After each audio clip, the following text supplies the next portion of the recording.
We'll move on to the developer update.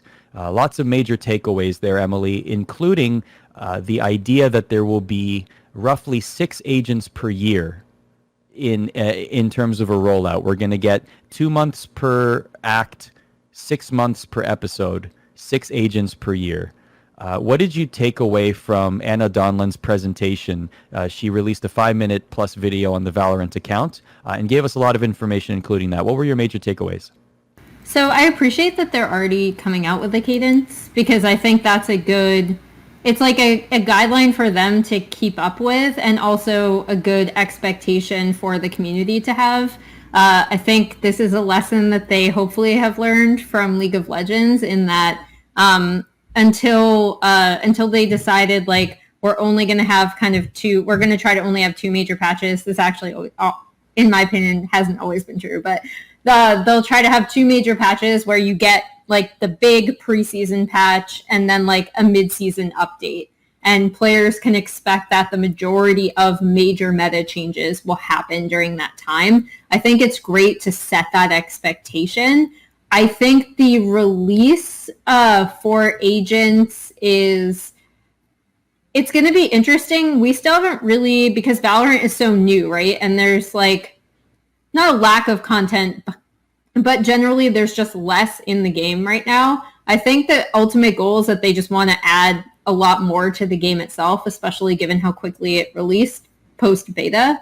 I'm not sure if the agent update gives enough time for people to adjust to new agents, especially if one is released and it's incredibly overpowered, but we'll see. I won't be able to really tell until I see better how they kind of want to balance things, but at the very least, I appreciate that they're really trying to be transparent about an update schedule, because I think that always really helps, A, them to stick to a specific timeline, but also B, the expectations of the competitive community, so they can know that this is coming.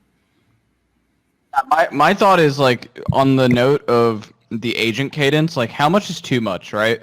I think one of the big questions I've had for Valorant is the fact that, like, because it's in this weird in-between, right? Like, so with League of Legends, there's, like, I think at this point more than 150 champs, right? Like, the number is pretty enormous. But there's also different positions that are very well defined, right? Based on the type of role, and the champions are very set in that position when they're created. There are some that play 2 or 3, very rarely 3, but sometimes 2 that can be flexed across the map. And so, like, with that game, right, like, you can have 150 characters, but or champions, but with Valorant, because, like, every role, like, yeah, there's different roles. There's the lurker, and there's an entry fragger, and everything else, just like they exist in Counter-Strike. But that, like, their agents, you can kind of play different agents based on that role. It's not as defined as it is in a MOBA. So for me, when you do this, right, like, I think that in some cases, like, Overwatch has had a little bit too many characters in some instances, right? And, like, also you're, like, running out of character ideas and identity, and then also you have to come up with things like Echo, who's, like, busted as hell in Overwatch, right? And incredibly hard to balance. And I hope when they're thinking about this that they really, like, they stop themselves, and rather than just putting out an agent to put out an agent, right, and, like, to make skins money or whatever that they're going to end up doing, right, like, because I'm sure that's coming, I really hope that they, like, take a lot of time to pause, because there's a way that this could be, like, super unbalanced really easily with that many agents, and having to be able to control that, and like, each agent having a different interaction with one another based on abilities. Like, there's so many factors to that, like, at some point it's going to be too many. So when is it too many? That's the big question for me in the next few years of Valorant. Well, and as we've learned in League of Legends, even with all, I actually agree with what you say, right? It's a little bit easier to add a champ into League of Legends than it is to add an agent into a tech shooter like Valorant. But even then, we've seen some, like, really weird interactions and a lot of unforeseen things with itemization and stuff like that. So I think there are a lot of variables to worry about when introducing an agent to Valorant specifically, just because of the differences in the game type.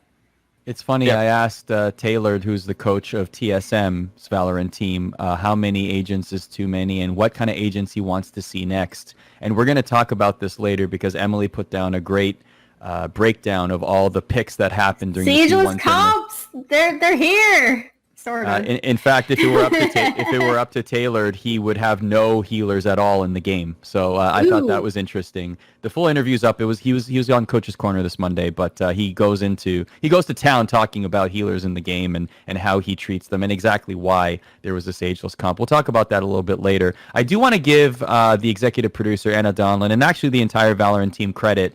We've talked a lot about their level of communication, which is very good, but also we have talked about toxicity a lot in the games, right? Like we've talked about this subject at length. And one thing that Anna did say was that she hired an entire team strictly dedicated to try and minimize this as much as possible in the game. So we might not see the immediate effect of that, but based on how Riot has handled Valorant, I do have a level of optimism that, and also the trust that Anna has established thus far with the rollout of this game, I do have a level of optimism that we will see some sort of change as it pertains to that particular topic in Valorant specifically.